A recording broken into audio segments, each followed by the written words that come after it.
The delivery driver handed me a box wrapped in cheerful birthday paper. My parents' return address printed on the label in my mother's distinctive handwriting. I carried it inside, calling for Dylan to come see what arrived. As my fingers reached for the golden ribbon, my husband suddenly shouted from across the room, "Stop, don't open it." I turned, confused, asking him why. He pointed at the box with a trembling hand. "Can't you see it?" I looked closer and saw thin copper wires protruding from a torn seam, caught the faint smell of chemicals, noticed strange discoloration on the tape. My hands froze. I set the box down carefully and dialed 911. The police arrived within 12 minutes. I stood on the front lawn, watching officers cordon off our house with yellow tape, while my heart hammered against my ribs. Dylan stood beside me, his arm around my shoulders, both of us staring at our home like it had transformed into something alien and dangerous. Our neighbor, Mrs. Patterson, offered her living room, and we sat on her floral couch, unable to speak, unable to process what was happening. The bomb squad arrived in a massive truck that looked like something from a movie. Technicians in heavy protective gear moved with practiced precision, carrying equipment I couldn't name toward our front door. Mrs. Patterson brought us tea that neither of us touched. I couldn't take my eyes off that box, visible through our living room window, sitting innocently on our coffee table where I'd placed it moments before everything changed. I kept staring at the return address label, my parents' names, their actual home address in Colorado, 3 states away. The handwriting looked exactly like my mother's cursive, the way she always formed her capital letters with that distinctive loop. My mother, who had sung me lullabies when I was scared as a child. My father, who had taught me to ride a bike and had cried at my wedding. Why would they send me a bomb? Dylan noticed me fixating on the label. His voice was gentle when he spoke. "Constance, there has to be an explanation. Your parents would never hurt you." I wanted to believe him. I desperately wanted to believe him. But the evidence was right there, wrapped in cheerful paper, adorned with a bow, designed to kill me on my 30th birthday. The bomb technician emerged after what felt like hours. He pulled off his helmet, and I could see the gravity in his expression as he approached Detective Harris, the lead investigator on scene. They spoke in low tones, but I caught fragments. Sophisticated design. Military grade. Trigger mechanism attached to the lid, if she had opened it. Detective Harris walked over to where Dylan and I Saturday. He was a tall man in his 50s with gray hair and eyes that had seen too much. He pulled up Mrs. Patterson's ottoman and sat facing us, his expression serious but not unkind. "Your husband saved your life today," he said, looking at Dylan. "If you hadn't noticed those wires, if she had opened that box, we wouldn't be having this conversation." I felt Dylan's hand tighten on mine. The weight of how close I had come to death settled over me like a physical thing, making it hard to breathe. Detective Harris continued, asking questions about my relationship with my parents. I answered mechanically, my voice sounding strange and distant in my own ears. "We have a good relationship. We talk every Tuesday evening. They visit twice a year, once in summer and once around the holidays. We went to Colorado last Christmas. Everything was normal. Happy. My mother made her famous pot roast.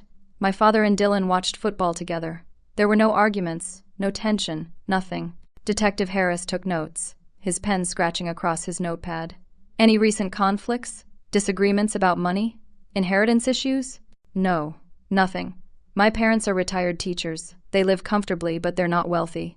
There's no inheritance to fight over. I'm an only child. They're proud of me. They love Dylan." This doesn't make any sense. The detective asked more questions. Did my parents know anyone with military or explosives experience? Had they mentioned any troubles lately? Had their behavior seemed different during our last conversation? I answered no to everything. My parents were ordinary people living ordinary lives in a quiet suburb of Denver. They gardened. They played bridge with friends. My mother was in a book club. My father volunteered at the library. They were the least likely people in the world to build a bomb. Then my phone rang. The sound cut through the tension like a knife. I looked at the screen and felt my blood turn to ice. Mom calling. Her usual Tuesday evening check-in. Right on schedule, as predictable as sunrise. My hands shook so badly I almost dropped the phone. Dylan steadied my hand, and Detective Harris nodded for me to answer. I pressed the green button and lifted the phone to my ear. "Happy birthday, sweetheart!" My mother's voice was warm and cheerful, completely ordinary. "Did you get our card? We mailed it last week with a little something inside." I couldn't speak. My throat had closed up. Dylan squeezed my hand harder. Constance? Honey, are you there? My mother's tone shifted to concern. Is everything all right? Mom. My voice came out as barely a whisper. I cleared my throat and tried again. Mom, did you send me a package? A box? A box? No, honey, just a card. A birthday card with a check inside. $50. I know it's not much, but we wanted you to treat yourself to something nice. Did you not get it? The truth crashed down on me with crushing force. My parents hadn't sent the bomb. Someone else had. Someone who knew their address, who could forge my mother's handwriting, who had built a sophisticated explosive device designed to kill me on my birthday. Constance? My mother's voice rose in pitch. What's going on? You're scaring me. Detective Harris took the phone from my hand. He introduced himself calmly and began explaining the situation to my mother. I heard her scream through the phone, heard my father's voice in the background demanding to know what was happening. Dylan pulled me against his chest, and I finally let myself cry. Detective Harris drove us to the police station after the bomb squad cleared our house. The box and its contents had been carefully removed for forensic analysis. Our home was safe, physically, but it would never feel safe again. How could it? Someone had violated the sanctity of our space, had sent death directly to our doorstep. We sat in an interview room with uncomfortable plastic chairs and fluorescent lights that buzzed faintly overhead. Detective Harris had brought us coffee that had gone cold while we talked. Dylan sat beside me, our hands clasped together on the metal table between us. The detective's questions had shifted focus. This wasn't about my parents anymore. This was about identifying who wanted me dead and had gone to such elaborate lengths to make it happen. Someone who knew where my parents lived. Someone who could replicate my mother's handwriting well enough to fool me at first glance. Someone with the knowledge and resources to build a military-grade explosive device. I'm going to be blunt with you, Constance, Detective Harris said, leaning forward. This level of planning suggests personal motivation. Whoever did this knows you. They know your life, your patterns, your relationships. So I need you to think carefully. Who in your world has a reason to want you dead? I tried to think, but my mind felt sluggish, overwhelmed. I work as a project manager at Hartwell Marketing Solutions. It's a mid-sized firm downtown.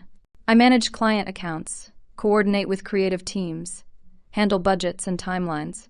It's stressful sometimes, but it's not the kind of job that makes enemies. My coworkers are good people. We go out for drinks after work sometimes. We celebrate birthdays with cake in the break room. It's normal. What about before this job? Detective Harris asked. I've been with Hartwell for 6 years. Before that, I worked at a smaller agency that went out of business during the recession. Before that, retail jobs during college. Nothing dramatic. No fired employees who threatened revenge.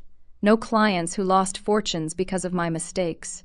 I'm good at my job, but I'm not important enough to be worth killing. Dylan spoke up. Constance volunteers at the animal shelter every Saturday. She's been doing it for 3 years. She's beloved there. The staff and other volunteers adore her. Detective Harris made notes. What about your personal life? Old boyfriends? Jealous ex-girlfriends of your husband? Anyone who might hold a grudge? I dated a few guys in college in my early 20s. Nothing serious until Dylan. We met at a coffee shop 5 years ago. He spilled his latte on my laptop. I laughed instead of getting angry. We got married 18 months later. Our wedding was small, 50 people, family and close friends. Everyone was happy for us. Dylan and I have been solid. 4 years of marriage. We have the usual disagreements about whose turn it is to do the dishes or where to go for vacation, but nothing serious. No affairs. No secret gambling debts. No hidden resentments festering beneath the surface. At least, I hadn't thought so. Detective Harris turned his attention to Dylan. Tell me about your background. Dylan straightened in his chair. I'm a mechanical engineer. I work for Precision Dynamics doing product design and consulting. Before that, I spent 3 years with Blackstone Defense Contractors, working on secure facilities and threat assessment. I had security clearance. Part of my training included recognizing explosive devices and other security threats. That's how I knew what I was looking at when I saw that box. The detective's expression shifted slightly. So you have experience with military-grade explosives? Dylan's jaw tightened. I have training in recognizing them, yes. For security purposes. I've never built one. I've never handled one outside of training simulations. My job was to identify potential threats to prevent exactly this kind of thing. Detective Harris nodded slowly, making more notes. When did you leave Blackstone? 2 years ago. I wanted something more stable, Less travel. Constance and I were talking about starting a family eventually.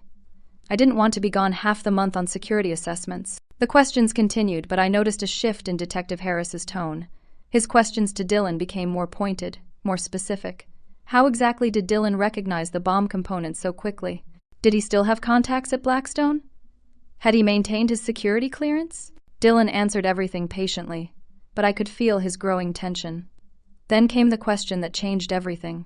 Did you have access to Blackstone's materials warehouse during your employment? Yes, Dylan said slowly. All senior engineers did. We needed access to review equipment specifications and safety protocols. And after you left? I did some consulting work for them about 6 months ago. They called me in for a 3-week project evaluating new security systems. I had temporary access reinstated for that period. Detective Harris closed his notebook. I'm going to need you to wait here for a few minutes. He left the room. Dylan and I sat in silence. My mind was racing. 6 months ago, access to materials, training in explosives, the knowledge to build such a sophisticated device. Constance. Dylan turned to face me. I can see what you're thinking. Please don't. I don't know what I'm thinking, I said quietly. I don't know anything anymore. Before he could respond, Detective Harris returned with 2 uniformed officers. We have a warrant to search your home and vehicle. We need you both to come with us. 2 hours later, Dylan was being led away in handcuffs. They had found technical schematics in his garage workshop, chemical compounds that matched components in the bomb, purchase receipts for materials dated over the past 4 months. Dylan protested his innocence the entire time. Those schematics are from legitimate projects. The chemicals are properly stored and accounted for. I would never hurt Constance. I love her. This is insane. But the evidence looked damning. As they put him in the back of a police car, he locked eyes with me through the window. His expression was desperate, pleading. You know me, Constance. You know I couldn't do this. Did I? I had thought I knew him. But standing there watching my husband be arrested for trying to murder me, I realized how little any of us truly know the people we love. Dylan was held for 48 hours while the investigation intensified. The local news picked up the story. Husband suspected in birthday bomb plot. Our faces appeared on television, mine looking shell-shocked from a photo someone had taken outside the police station, Dylan's from his company website, smiling and professional in a crisp, button-down shirt. I couldn't go home. The house felt tainted, dangerous. Instead, I stayed with Mallory, my best friend since college. She lived in a small apartment downtown, and she immediately cleared out her guest room, which she normally used as a home office. She moved her desk into her bedroom and set up the futon with fresh sheets and extra blankets. Mallory had been my rock through everything. When Detective Harris first questioned me, she had driven to the station within 20 minutes of my call. When the news crews camped outside our house, she had dealt with them while I hid inside. Now she made me tea and listened, as I tried to process the impossible reality I was living. We sat on her worn but comfortable couch, the television muted on the news, showing footage of our house with police tape across the door. Mallory had ordered Chinese food, but neither of us was eating much. I pushed ptomaine around my plate with chopsticks, my stomach too tight to accept food. I keep going over everything in my head, I told her, trying to remember if there were signs. Was Dylan acting strange? Was I blind to something obvious? Mallory tucked her legs under her dark hair pulled back in a ponytail. She wore yoga pants and an oversized sweater, her typical casual home attire. What do you remember from the past few months? Anything unusual? I thought back. Dylan had been stressed about work. His company had lost a major client in January, and everyone was worried about layoffs. He had been working longer hours, trying to prove his value. Was that suspicious? Or just normal career anxiety? Then there was the separate bank account I had discovered 6 months ago. I had been looking for our checkbook and found a statement in Dylan's desk drawer. An account I didn't know existed, with his name only. When I confronted him about it, he had seemed embarrassed rather than defensive. It's for a surprise, he had said. Please don't ask me about it. I want it to be a surprise. Trust me. I had let it go. Trust. That word felt like a sick joke now. There were other things, small things. Phone calls he took in another room. Browser history I noticed once when I borrowed his laptop showed he had been researching divorce lawyers. When I asked about it casually, he said his coworker Gary was going through a divorce and had asked for recommendations. I hadn't pushed further. Now everything took on sinister meaning. Every innocent explanation could be a lie. Every moment of trust could have been manipulation. Detective Harris visited me at Mallory's apartment the next morning. He sat at her small kitchen table, accepting coffee but declining the bagels she offered. His expression was grave. "We've uncovered some financial irregularities," he said. "Dylan withdrew $15,000 in cash over the past 3 months. Multiple withdrawals from that separate account you mentioned. Do you have any idea what that money was for?" My heart sank. $15,000. No, he never mentioned it. "We also found that he increased your life insurance policy 8 months ago, from $100,000 to $250,000. Did you know about that?" I shook my head, feeling numb. My life insurance was through my employer. I hadn't looked at the policy details in years. If Dylan had made changes, he would have needed my signature. I tried to remember signing anything. Had there been papers he asked me to sign? Forms he said were routine updates? "There's more," Detective Harris continued. "The bomb components match materials that Dylan had access to at Blackstone. The construction technique shows expertise consistent with his training. And we found evidence that he was researching methods to forge handwriting." "Why would he point out the bomb if he was trying to kill me?" I asked, my voice barely above a whisper. "Why save me if he wanted me dead?"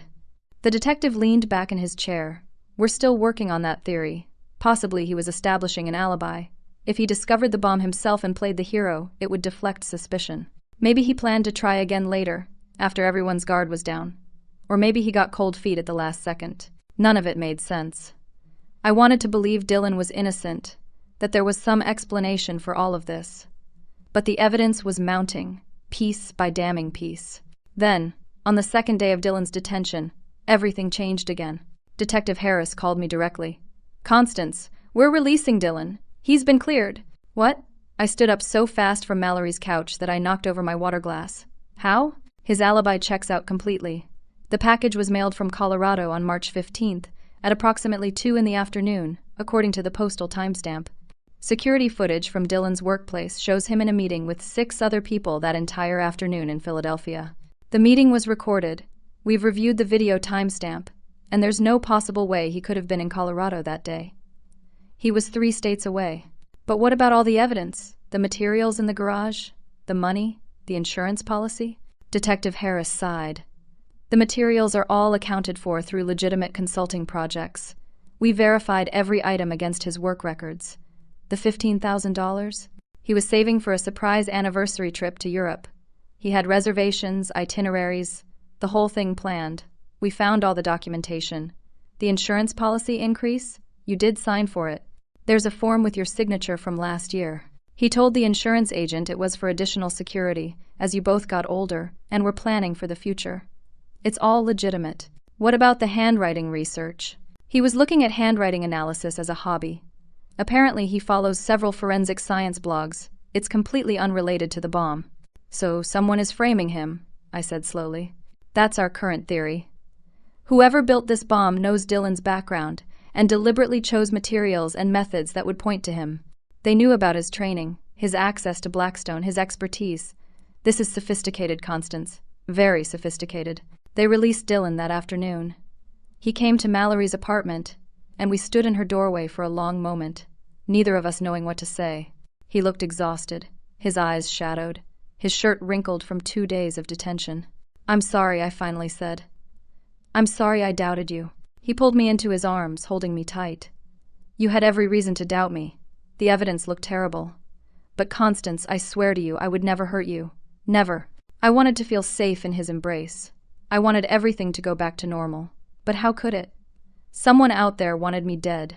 Someone who knew us well enough to frame Dylan. Someone who was still watching, still waiting. That evening, my phone buzzed with a text from an unknown number. "You should have opened the box. This isn't over." I showed the message to Detective Harris immediately. He had the number traced, but it was a burner phone, purchased with cash at a convenience store 3 weeks ago, already deactivated. Whoever sent the message was covering their tracks. The killer was still out there. And they were getting bolder. Dylan and I moved into a hotel under police protection. The Riverside Inn was a modest place near the downtown area, but it had security cameras and a front desk staff that could monitor visitors. Detective Harris arranged for patrol cars to drive past every hour. It felt like living in a prison, but at least it was a prison designed to keep danger out rather than keep us in. We couldn't go home. Our house was still technically a crime scene, and beyond that, neither of us could bear the thought of sleeping in the place where someone had tried to murder me. The hotel room was generic and soulless, with beige walls and bland artwork and a window that overlooked the parking lot, but it was neutral territory, untainted by violence. Trust between Dylan and me was fragile. We were careful with each other, speaking in gentle tones, avoiding topics that might lead to conflict. But the unspoken questions hung in the air.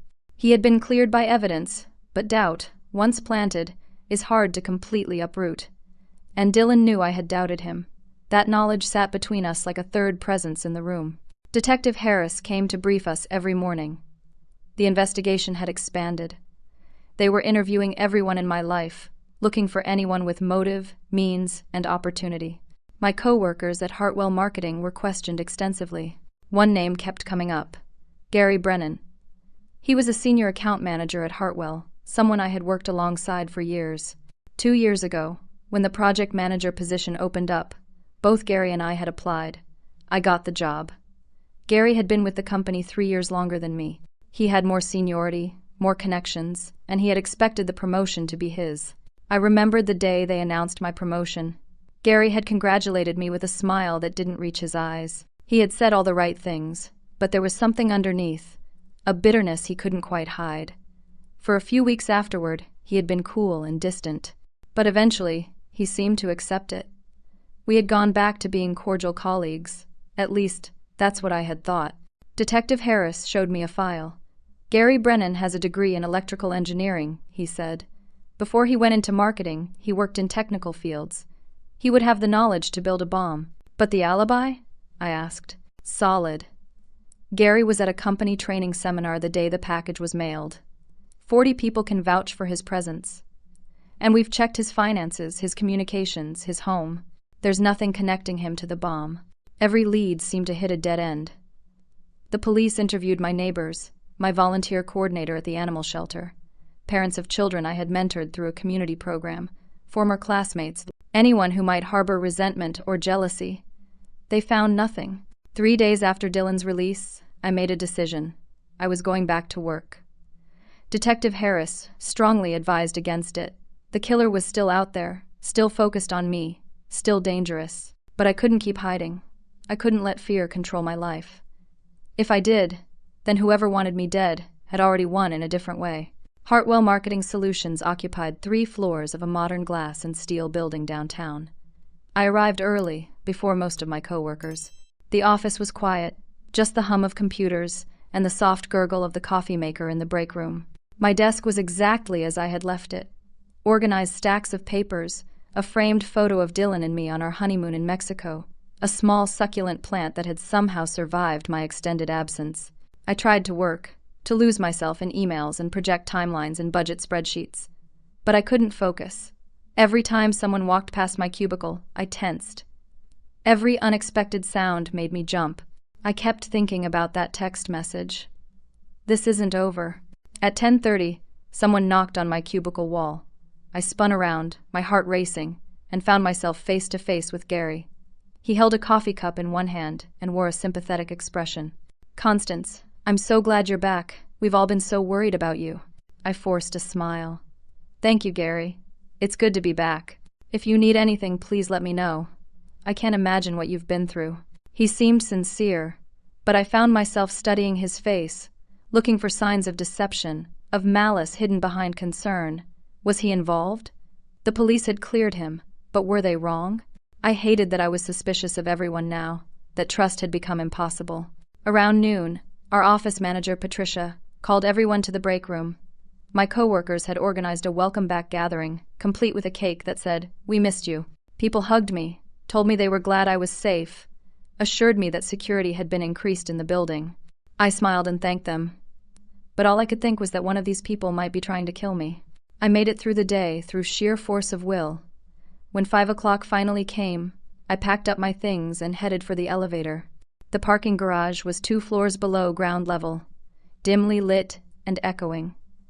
My car was on level B2, near the back. I walked quickly, my keys already in my hand, my other hand gripping my phone, ready to call 911 if needed. I reached my car without incident. I was being paranoid. Everything was fine. I unlocked the door, tossed my bag onto the passenger seat, and started to slide behind the wheel when I saw it. A package on my dashboard. Small, wrapped in brown paper, tied with twine. A note attached. "Happy late birthday, Constance. Open it this time." I screamed. The sound echoed through the concrete garage, bouncing off pillars and low ceilings. I stumbled backward, nearly falling. My phone was in my hand, and I was dialing even as I ran for the exit stairs. The bomb squad came again. The entire office building was evacuated. Hundreds of people stood in the street, watching as technicians examined my car. Dylan arrived within minutes, having left his own workplace the moment I called him. He held me while I shook, unable to stop trembling. An hour later, the verdict came. Not a bomb this time. A dead rat and a USB drive. Detective Harris drove the USB drive directly to the police station's cyber forensics team. Dylan and I waited in yet another interview room while they analyzed the contents. When Detective Harris returned, his face was grim. "You need to see this," he said. He set up a laptop and opened a folder. Photos. Dozens of them. All of me. Me leaving my house in the morning. Me at the coffee shop near work. Me at the grocery store. Me at the animal shelter. Playing with dogs in the outdoor exercise yard. Me and Dylan having dinner at our favorite Italian restaurant. Me walking through the park near our house. Someone had been following me for months. The photos were dated, time-stamped, catalogued. There were notes, too. Leaves house at 7:45 on weekdays. Grocery shopping Thursdays after work. Animal shelter every Saturday from 9 to 2. Favorite coffee order. Vanilla latte with extra foam. My life, documented and analyzed by someone who meant me harm. I felt violated in a way I couldn't fully articulate. My routines, my habits, my private moments, all captured by a stranger's camera. But there was more. The USB drive also contained photos of the bomb being constructed. Step-by-step documentation. Wires being connected, chemicals being mixed, the device being carefully placed in a gift box, and finally, the box being wrapped, addressed, and deposited in a mailbox in Colorado.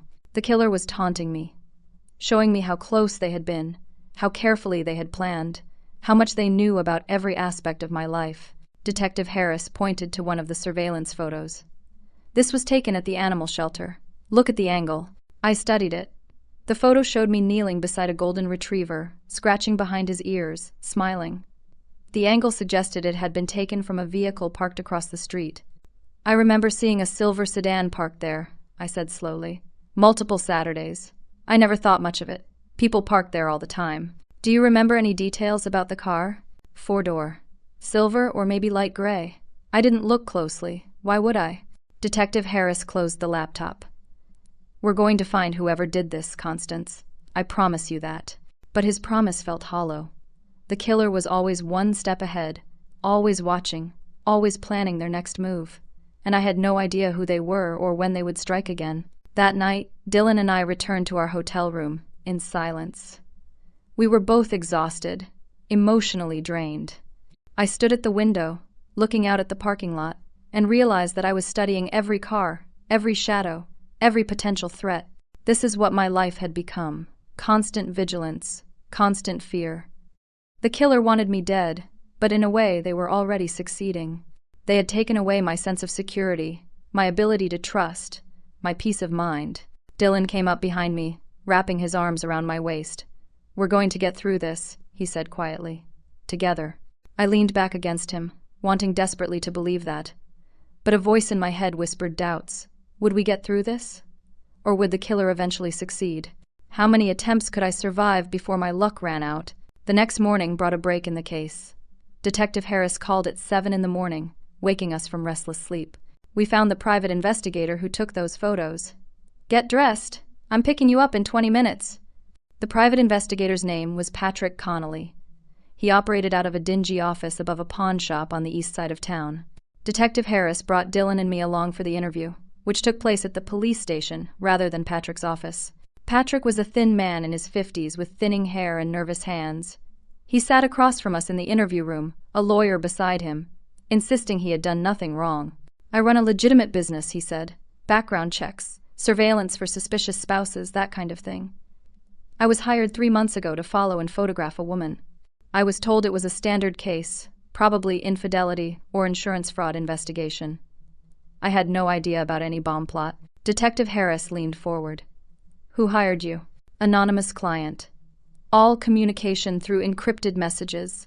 Payments in cash, left in a predetermined location. I picked up envelopes with money and instructions. I never saw the client's face. Never heard their voice.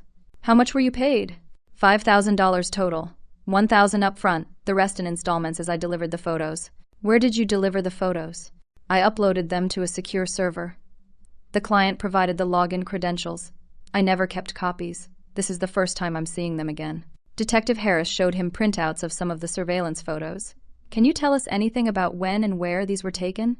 Patrick went through them, providing details.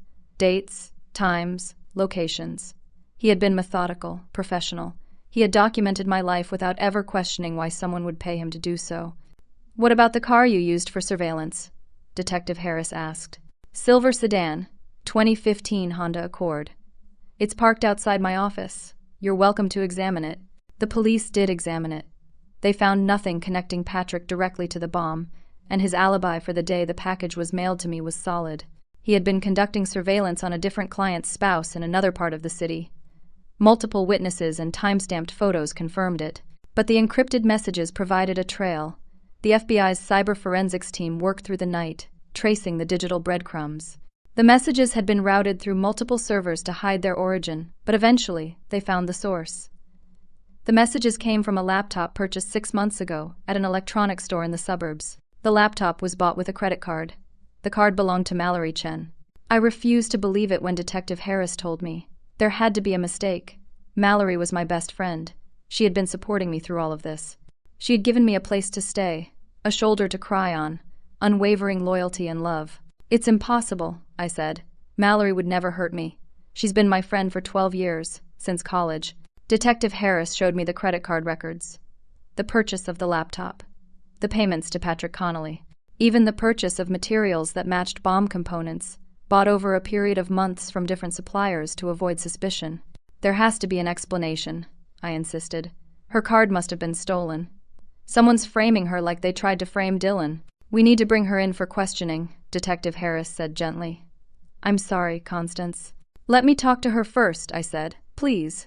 She's at work right now. Let me go to her office. I'll wear a wire. You can listen to everything. Maybe she'll explain what's happening if I ask her directly. Detective Harris was reluctant, but he agreed. An hour later, I walked into the offices of Riverside Consulting, where Mallory worked as a financial analyst. The receptionist waved me through with a friendly smile. I made my way to Mallory's cubicle, my heart pounding, the recording device hidden under my shirt feeling like it weighed 1,000 pounds. Mallory looked up from her computer screen and smiled when she saw me. Constance! What are you doing here? Is everything okay? Can we talk privately? I asked. Maybe grab coffee in the break room. Of course. We walked together to the small break room on her floor. It was empty. Mid-afternoon lull. I poured coffee I had no intention of drinking while Mallory waited, concern written across her features. What's going on? She asked. You look upset. I need to ask you something, and I need you to be completely honest with me. Always. You know that. Did you hire someone to follow me? Her face showed confusion. What? No? Why would I do that? Your credit card was used to pay a private investigator. He took hundreds of photos of me over the past 3 months. Mallory's expression shifted rapidly. Confusion to realization to anger. My card was stolen 2 months ago. I reported it immediately. I filed a police report and everything. Someone's been using it? That's what you're saying? Someone stole your card and used it to pay for surveillance of your best friend? Yes. Mallory's voice rose. Constance, why are you looking at me like that? You can't possibly think I had anything to do with this. The police want to talk to you. About the card. About the laptop that was purchased with it. About the bomb components. Bomb components? Mallory's face went pale. What are you talking about? Materials used to build the bomb that was sent to me. They were purchased with your card. Mallory sat down heavily in one of the break room chairs. This is insane. Someone stole my card and used it to frame me. Constance, you have to believe me. I would never hurt you. I wanted to believe her. But Detective Harris's words echoed in my mind. We ran a background check on Mallory. She has $70,000 in debt, credit cards maxed out, student loans in default. She's been struggling financially for over a year. Are you in debt, Mallory? Her face flushed. That's private. That's none of your business. $70,000? She stood up, angry now. Is that what this is about? You think I'd kill you for money? We've been friends for over a decade, and you think I'd murder you? I don't know what to think anymore, I said quietly. Someone tried to kill me, Mallory. Someone who knows me, who knows my life, who's been close enough to document my every move. The evidence points to you. Then the evidence is wrong. Mallory's hands were shaking. Or someone is deliberately framing me, just like they tried to frame Dylan. Can't you see that? I wanted to see it, but Detective Harris had mentioned something else. Something that had shaken me to my core.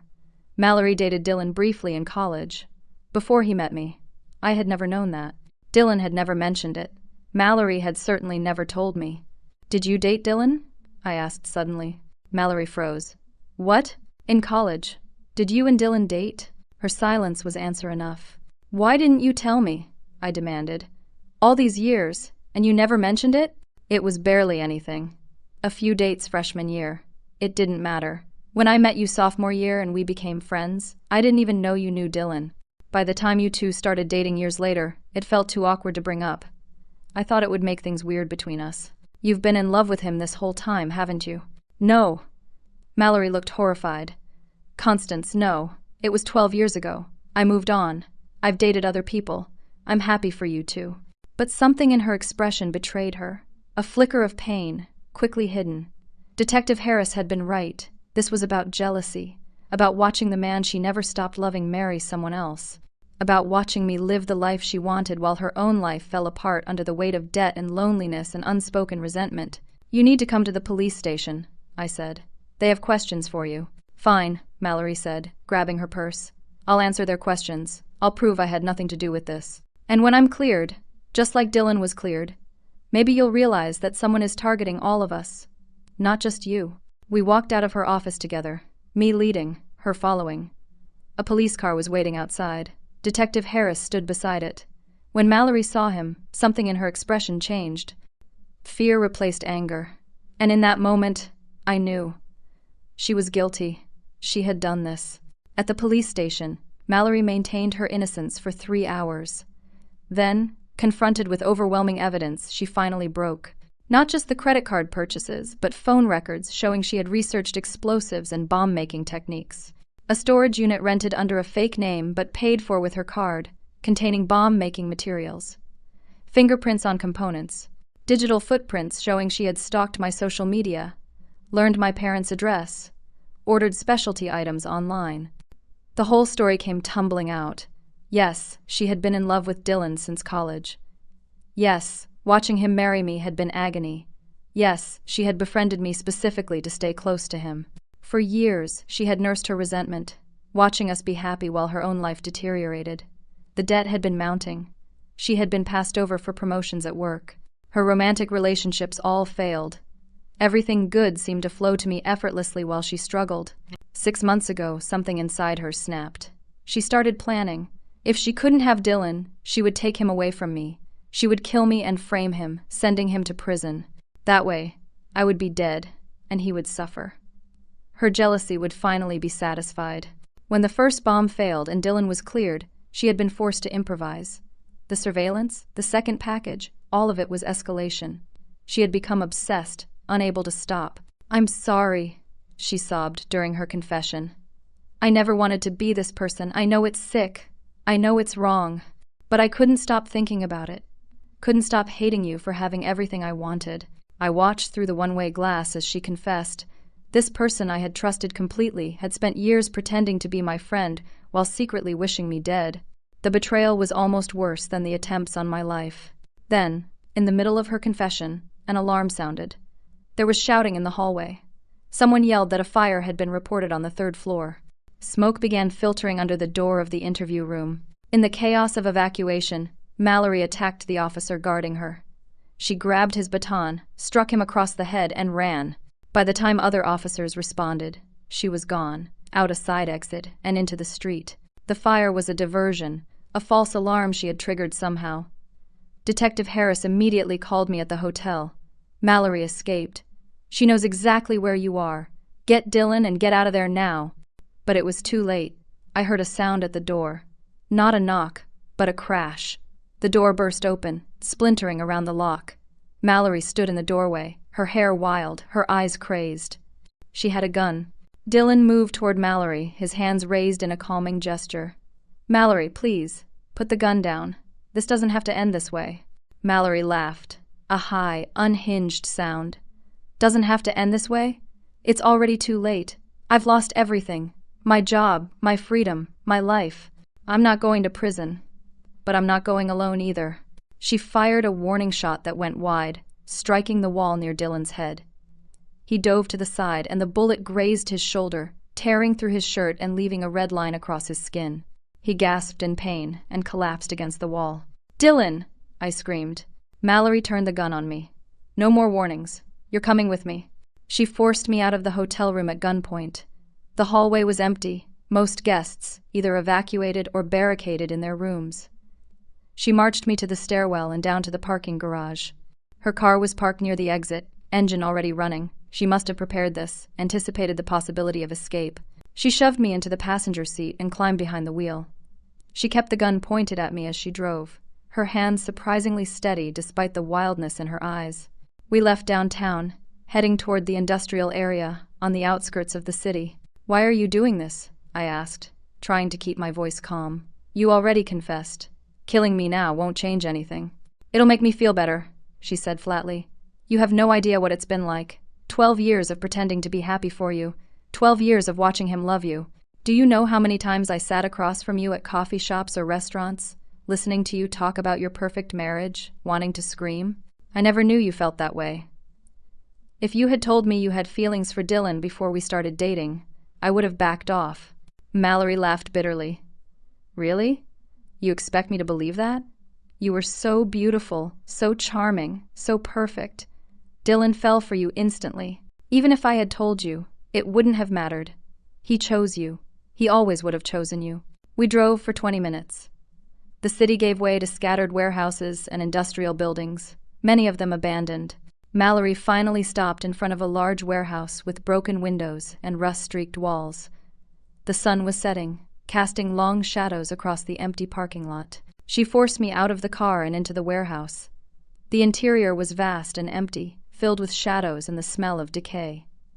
Pigeons roosted in the rafters, their cooing echoing off bare concrete walls. Then I saw it. In the center of the warehouse, another bomb. This one was much larger, a complex assembly of wires and timers and what looked like multiple explosive devices connected together.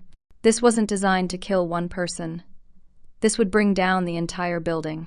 "I prepared for this," Mallory said. "I knew there was a chance my plan would fail, that I'd get caught, so I set up a contingency. This bomb is on a timer, but it also has a remote trigger. I'll chain you to that support column over there, activate the timer, and leave. If the police try to follow us, I'll detonate it remotely.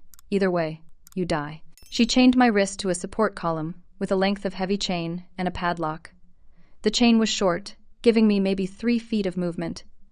Then she walked to the bomb and activated something. A digital timer began counting down. 60 minutes. Mallory stood there for a moment, looking at me. For just a second, I saw something in her face that looked like regret. "I wish things were different," she said softly. "I wish I could have been the friend you thought I was." Then she turned and walked toward the door. "Mallory, wait." She paused but didn't turn around. "They'll catch you. You know that. Running just makes it worse." "At least I tried," she said. "At least I fought for what I wanted, even if it destroyed me." She left. I heard her car start, heard the sound fade into the distance. I was alone in the warehouse, chained to a column, with a bomb ticking down less than 30 feet away. I tried to stay calm. The police were tracking us. Dylan would have told them everything. They would be coming. But how long would it take? The timer showed 57 minutes remaining. Would they find me in time? I pulled at the chain, testing its strength. It was solid, the padlock heavy and secure. I wasn't going to break free through strength. I needed to think. My phone was in my pocket. Mallory hadn't thought to take it. I pulled it out with shaking hands and called 911. I gave them the location, told them about the bomb, begged them to hurry. "Detective Harris is already on the way," the dispatcher told me. "He's 10 minutes out." The bomb timer showed 52 minutes. 10 minutes to arrive. How long to figure out how to disarm it? How long to free me from these chains? I looked at the bomb. really studied it. Dylan had taught me the basics after the first incident. He had wanted me to understand what to look for, how these devices worked. He had shown me schematics, explained about triggers and timers and fail-safes. This bomb was sophisticated but not invisible. I could see the timer, a digital display counting down in glowing red numbers. I could see wires, color-coded, running from the timer to various components. Red, blue, green, yellow, black. Dylan had told me that most bombs have a simple principle. Interrupt the circuit, and you stop the detonation. The timer sends a signal through a wire to the explosive. Cut that wire, and the signal never arrives. But cut the wrong wire, and you might trigger a backup detonation system. Which wire was the right one? I didn't know, but I had to try. If I waited for the bomb squad, would they arrive in time? Would they be able to disarm it?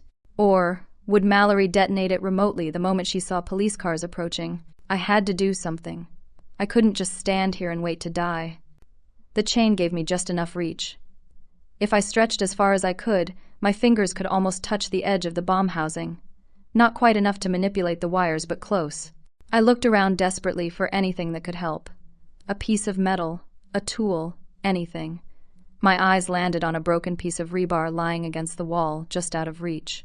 I took off my shoe and threw it at the rebar. It took 3 tries, but I finally knocked it close enough to grab. Using the rebar, I was able to hook one of the wires and pull it toward me. Carefully, so carefully, I maneuvered it. The timer showed 45 minutes.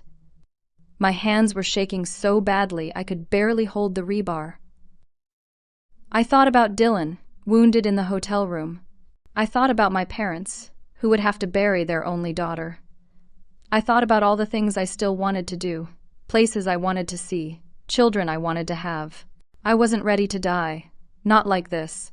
Not chained in an abandoned warehouse because of someone else's jealousy and pain. I made my decision. Red wire. The one Dylan had told me was usually the primary trigger. I positioned the sharp edge of the rebar against the wire. One quick motion and it would cut. If I was right, the bomb would be disarmed. If I was wrong, I would be dead before I knew what happened. I closed my eyes, took a breath, and cut the wire. Nothing happened. I opened my eyes. The timer was still counting down. 43 minutes. I had cut the wrong wire. No. Wait. The timer was still running, but something had changed. The countdown slowed, then stopped, then the display went dark. I had done it. I had disarmed the bomb. I sagged against the chain, tears streaming down my face. Police sirens wailed in the distance, growing closer. I had bought myself time. Enough time for rescue. Enough time to survive. When Detective Harris burst through the warehouse door 5 minutes later, flanked by a dozen officers and the bomb squad, he found me still chained to the column but alive. They cut the chain with bolt cutters. The bomb squad confirmed that the device was neutralized, though they would need hours to carefully dismantle it. An ambulance was waiting outside. I was checked over by paramedics while Detective Harris told me that Mallory had been apprehended 20 miles away, trying to cross the state line. She was in custody, facing charges that would keep her in prison for the rest of her life. Dylan arrived in a separate ambulance. His shoulder wound had been treated, and he was going to be fine. When he saw me, he ran across the parking lot and pulled me into his arms, both of us crying, both of us alive. The trial was swift. Mallory pleaded guilty to attempted murder, multiple counts, along with stalking, kidnapping, assault, and weapons charges. The evidence against her was overwhelming, and her lawyers advised her that a trial would only result in a harsher sentence. She was sentenced to 35 years in federal prison with no possibility of parole.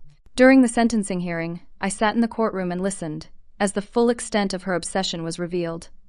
She had been planning this for over a year.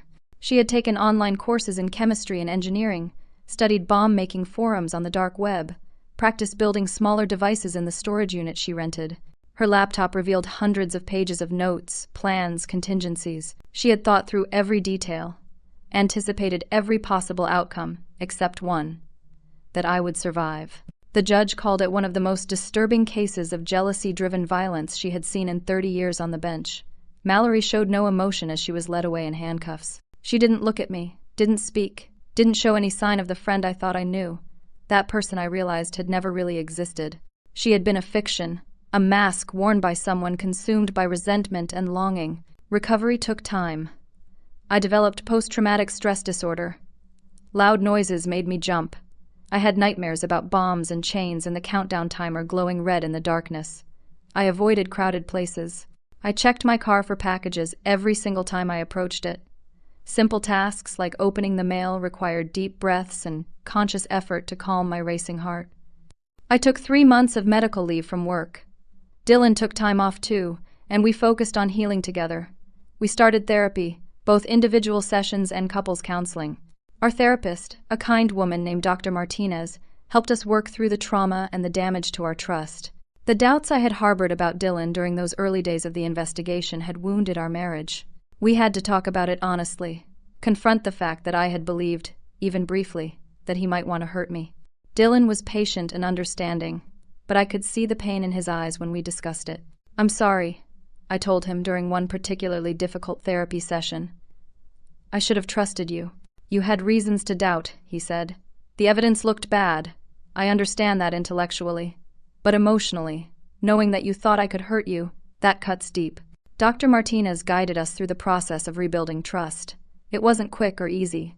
Some days were harder than others, but gradually, we found our way back to each other. Our marriage became stronger in unexpected ways. We had survived the worst together. We had faced death and betrayal and come out the other side. That created a bond deeper than what we'd had before. My parents flew out immediately after the ordeal ended and stayed for 2 weeks. My mother cried every time she looked at me, overwhelmed by how close she had come to losing her daughter. My father, normally stoic and reserved, couldn't stop hugging me. The fact that Mallory had used their address, had forged my mother's handwriting, had violated their family in this way, left them feeling guilty even though they bore no responsibility. "It wasn't your fault," I kept telling them. "None of this was your fault." We talked for hours, processing everything that had happened. My mother wanted to understand how she had missed the signs when I visited. Had Mallory seemed strange? Had there been red flags she should have noticed? I assured her there was nothing to see. Mallory had been a consummate actress, playing the role of concerned friend even as she plotted murder. When I finally returned to work, I found that my experience had changed me. I was different now, more confident in some ways, more cautious in others. I noticed things I hadn't noticed before, the way people looked at each other, the tension beneath polite smiles, the resentments that simmer unspoken. I had learned that you never truly know what someone is thinking, what pain or anger or jealousy they might be hiding behind a friendly facade. My supervisor, a woman named Ellen who had always been supportive, called me into her office my first week back. "How are you doing?" "Really?" "I'm managing," I told her, taking it one day at a time. "If you need accommodations, reduced hours, anything at all, please tell me. Your well-being is more important than any project deadline." Her kindness meant more than she knew. In the weeks that followed, I threw myself into work, finding comfort in the routine and structure. 3 months after my return, Ellen called me into her office again. This time she had news. The senior project manager position had opened up. She wanted me to apply. "I'm not sure I'm ready for that level of responsibility," I said. Ellen smiled. "Constance, you survived something that would have broken most people. You disarmed a bomb with your bare hands while chained to a pillar. I think you can handle managing a few more client accounts." I got the promotion. Senior project manager, a significant increase in responsibility and salary. But more than that, it was a symbol. I was moving forward. I was rebuilding my life. I refused to let what Mallory had done define me forever. I also began using my experience to help others. I started speaking at support groups for survivors of violence and trauma. The first time I told my story to a room full of strangers, my hands shook and my voice wavered. But I got through it, and afterward, people came up to me with tears in their eyes, thanking me for sharing, telling me that my story gave them hope. I became an advocate for awareness around stalking and intimate partner violence. I worked with local organizations to develop programs supporting victims. I spoke at community centers and schools about recognizing warning signs and seeking help. My trauma became something more than just pain. It became a tool I could use to help others. Dylan and I made the decision to move. Our old house, the place where the first bomb had been delivered, held too many bad memories. We found a small house in a different neighborhood, with a yard for the dog we adopted from the animal shelter where I volunteered. We named him Lucky, and he became a source of joy and comfort, always happy to see us, his love uncomplicated and pure. On the first anniversary of the day the bomb arrived, Dylan and I were in our new house, surrounded by the people who truly loved us. My parents had flown in. Dylan's family was there. A few close friends, people I had learned to trust again. It was my birthday, the day that had nearly been the day of my death. There was a gift box on the table. It was from Dylan. For a moment, when I saw it, my chest tightened and my breath caught.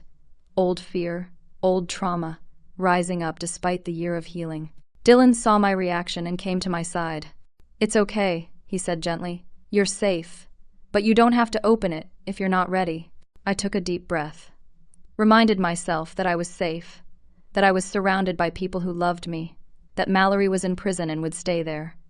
I reached out and opened the box. Inside were 2 plane tickets to Italy, the anniversary trip Dylan had been saving for before everything happened. Also in the box was a leather-bound journal with a note in Dylan's handwriting. "For writing your next chapter. I love you." I smiled through tears. Happy tears this time. Healing tears. I looked around at the faces of the people gathered in my living room. My mother was crying, of course, but smiling too. My father was nodding approvingly. Dylan's parents were beaming. My co-workers had sent a beautiful flower arrangement. Even Detective Harris had sent a card wishing me well. I realized something in that moment. Mallory had tried to destroy me. She had wanted to take everything from me. My life, my marriage, my sense of safety and trust. She had wanted me to die, and when that failed, she had wanted me to suffer. But I had refused to let her win. I had survived. More than that, I had healed. I had grown. I had taken the worst thing that ever happened to me and transformed it into something meaningful. I stood up and raised a glass of wine. "I want to say something."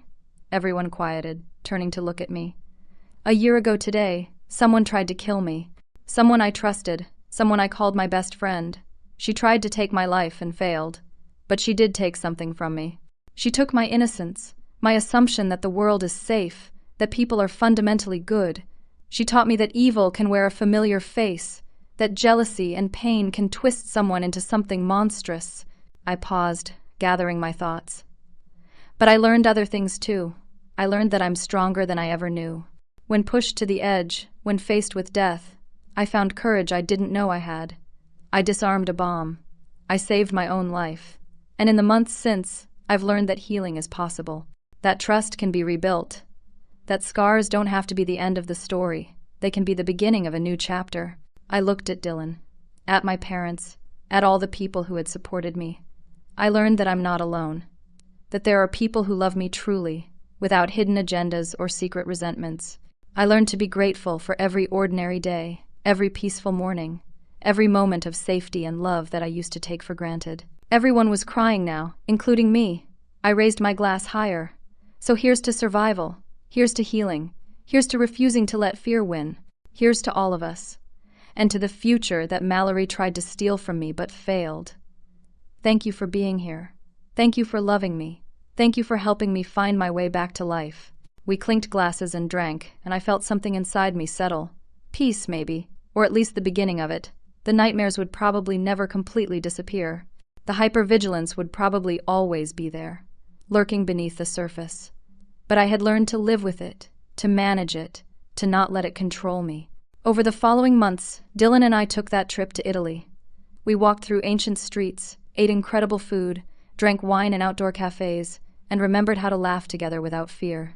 We talked about having children someday, about building a family, about creating new memories to fill the spaces where trauma had lived. I continued my advocacy work, speaking at more events, helping more survivors. I started a blog where I wrote about my experience and my recovery. People from all over the country reached out, sharing their own stories of survival and triumph. I realized that by telling my story, by being vulnerable about my pain and my healing, I was helping others feel less alone. One evening, about 18 months after the ordeal, I was sitting on the porch of our new house with Lucky at my feet, and Dylan beside me. The sun was setting, painting the sky in shades of orange and pink. I felt content. Not perfectly healed, not without scars, but genuinely content. I learned something important, I said to Dylan. He looked at me, waiting.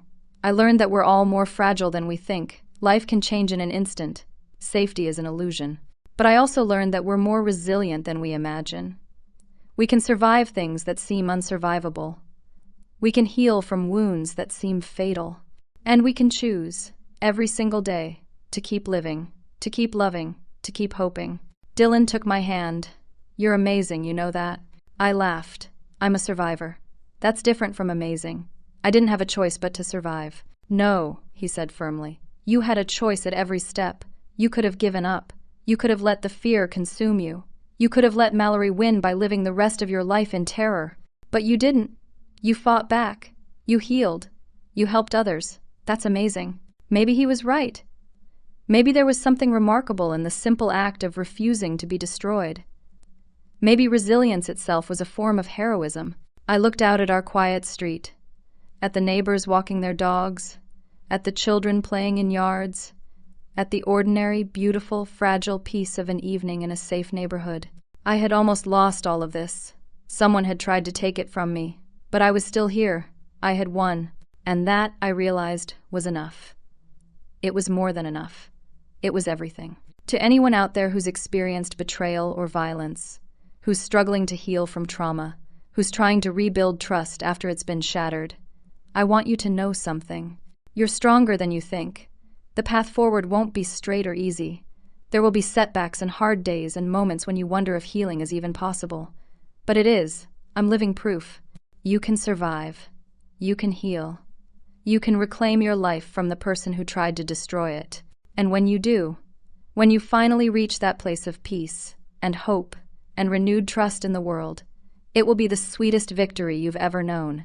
That's my story. That's how I survived someone's attempt to kill me and came out stronger on the other side. I hope it helps someone out there who needs to hear it. I'd love to know your thoughts.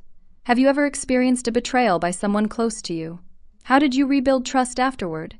Share your stories in the comments. Your experience might help someone else who's struggling. If this story resonated with you, please consider liking this video and subscribing to hear more stories of survival and resilience. And if you know someone who might benefit from hearing this, please share it with them.